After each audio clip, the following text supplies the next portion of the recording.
Blessed day, dearly beloved brothers and sisters in Christ. It's Sister Candy here.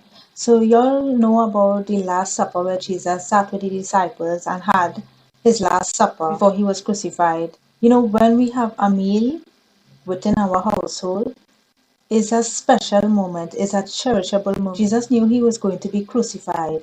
So that's why he sat and ate with the disciples and he spoke to them before he went on to be crucified and so on.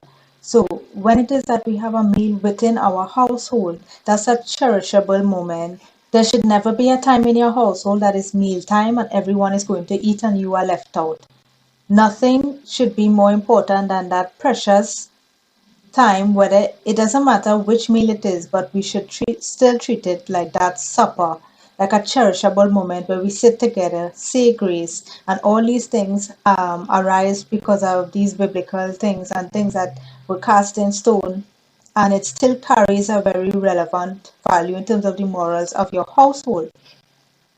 And if you look at weddings and special occasions, so like in a wedding, the bride and groom sits together and have a meal, and then the entire family has a meal. Both sides of family actually sit around a dining area and they all eat.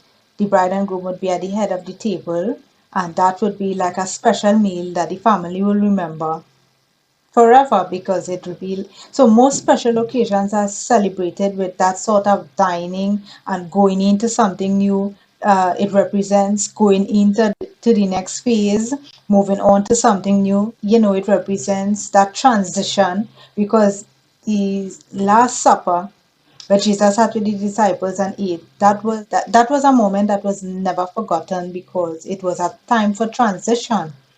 So, we have to take these little things into consideration. We take these things passive and, you want to be busy doing something else and it's meal time and a family ought to sit together and have that meal together so that, when there's time, room for elevation and it's time to transition, we can all transition together or we'll be on the same level, when coming. So it represents something in the spiritual realm in terms of, sitting together, saying grace together, eating together, and having that dining time together. This would be something that the Lord put on my spirit to share with you. So I know it's going to bless you.